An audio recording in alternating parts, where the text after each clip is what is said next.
and today I'm talking about asking a very important question that all business owners should ask, and the question is, have you sold you? As business owners, we often talk about how can I get more clients, how can I get new clients, what am I selling to someone else? The reality is you can't sell to someone else until you've sold you. So one of the key things in doing well in business is knowing the value of the product or service that you offer. I oftentimes begin my day with an affirmation, and one of my favorite affirmations is from Louise L. Hay. Today is the future I created yesterday. Now if you really think about that, what is occurring today, what you're in the moment of doing today, you created with the steps and actions you took yesterday. So every day and every moment, you create your future. And when you look at it that way, one of the first things about your business that you have to say, what are my goals? What am I looking to obtain? And most of the time, it's not that people can't find the answers. It's that people ask the wrong questions. If you know your business is moving in a direction where you say, I want to be a multi-million-dollar business, I want to make $1 million this year, the question that you should be asking is not how can I make $1 million, it's how can I offer $1 million worth of service to my clients. That puts you in a very different frame of mind. Now we're getting to this issue of what is the value in the product or service that I'm selling and I'm creating. If you think about it, if you want to earn $1 million in a year, in general that means you are making $500 an hour. So every hour that you're working on your business, you have to think to yourself, I am earning $500 this hour. Am I doing tasks that are $500 an hour tasks? Or am I doing tasks that are $10 an hour tasks? One of the first things you can do to kind of create value is really understand what your role in your firm is. Oftentimes when you're starting a business, you are the CEO, you are the administrative assistant, you are the telemarketer, you are the salesperson, you take on a number of roles. But the key issue is not what role you're filling right now, but how critically important that role is to the overall vision of making that $500 an hour. And the real question becomes, have you sold you? Do you know what you offer in terms of the value that you create? Can you sell it to anyone in 60 seconds or less? I'm a producer, so when I walk into a studio exec's office and I'm pitching a show that I want them to spend $1 million on, I have 60 seconds to sit with that executive and tell them what the show's about, why it's going to sell, who's the target market, and what value it will add to that particular network.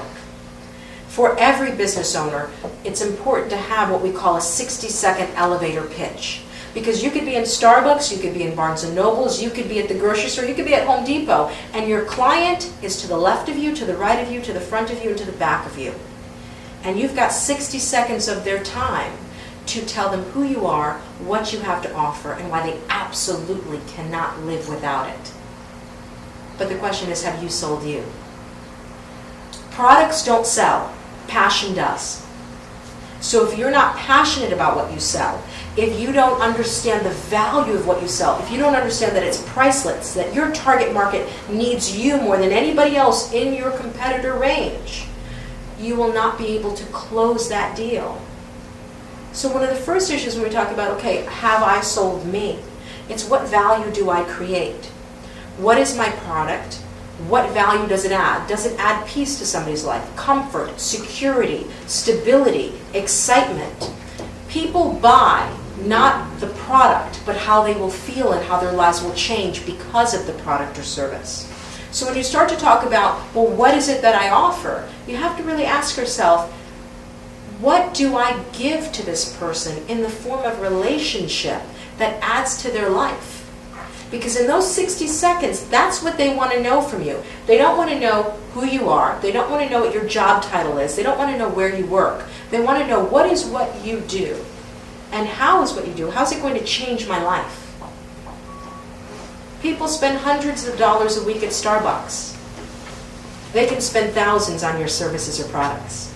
You ask, what's the difference between the person who's spending $200 on latte every week and the person who won't spend $200 on my product that will save them $8,000? The difference is, Starbucks can create the value and they know what they're worth. Are you creating the value and do you know what you're worth, is the question. When we talk about some actual strategic steps to take, one of the first things that I like to talk about is something I call the critical six. When you set up your goals, everybody has goals and objectives, and this is what I want for my business in this year. This is what I want for my business 6 months from now. Goals are fabulous, but goals only work if they're moving you in the direction of your dreams. When I talk about goal setting, it's very important to make sure that any goal you set meets what I call the SMART criteria. And what is it? Are your goals SMART? Are they specific, measurable, attainable, realistic, and time-bound? Again, any goal that you set has to meet those criteria. Well, what do we mean? Okay, are the goals SMART? Are they specific? Meaning, do you know exactly what your goal is for selling this product or service? Can you write it down? Writing down goals becomes very important. Why do New Year's resolutions not work? Because they're not SMART. They're not specific, measurable, attainable, realistic, or time-bound. You set a New Year's resolution, I want to lose weight and be happy. That's not specific. How many pounds do you want to lose? It's not measurable. I want to lose weight. It doesn't tell me how I'm going to measure that. Is it attainable? Well, if you want to lose 20 pounds in 2 days, no, it's not attainable. Is it realistic for you, for your body frame, your type, your lifestyle? Is that realistic? And is it time-bound? Are you saying, I want to achieve this goal by this date? Starting out with SMART goals holds you accountable to following and taking immediate actions that lead you to the attainment of those goals or to the differentiation of strategy so that you can now change course and achieve the goal in another way. So the first question is, are my goals SMART? If I know the value of what I offer, if I know it's priceless, if I have the passion to go through and tell people about it, now I can set up goals that are SMART because I know I'm going to attain those goals. The second question is, am I prioritizing my business tasks in a way that achieves those objectives in those time frames? This is where we get to that critical six. If you have index cards, this is one of the most valuable tools you will ever have. Why? Because on one side of them, what you should put are your intentions or your goals. So you might say, this week I want to get 10 new clients. It's my intention to have 10 new clients by Friday, and you put the date. That's your intention, that's the outcome you're expecting. What do you put on the other side? Well, you put the critical six. The critical six are the 6 tasks that you need to accomplish today to meet that overall objective. What do I mean by that? Well, if you plan to make $500 an hour, you shouldn't be focusing your day on $10 an hour tasks. It's time to think about, how do I staff my weaknesses? One person can't be great at everything all of the time. So one of the first questions when you're starting a business you need to ask yourself is, what am I good at and what am I not so good at? And how can I staff my weaknesses? One of the most undervalued resources that new business owners have are interns. There are college students at every college in your local area who for credit will work 10 to 20 hours a week and take care of those tasks, those $10 an hour tasks, while you focus on the $500 an hour tasks. Are you calling the local colleges? Are you calling student services and saying, listen, I really need a college student who's interested in PR and marketing to develop some press kits for me so I can send it out to local media. I really need a college intern who's good at web design and digital media who can help me update my web page so I don't spend that time updating the web page. So I'm actually out in the community networking and building relationships. Staffing your weaknesses.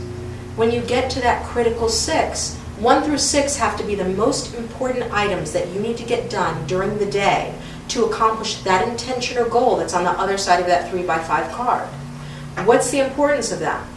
If the goal is to be making $500 an hour, but you're spending all day on $10 an hour tasks, you aren't earning $500 an hour.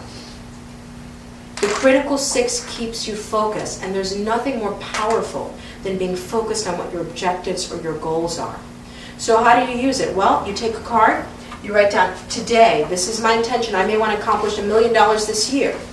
What 6 things need to happen today that will accomplish that $1 million for the year? And you list them in priorities, 1 through 6.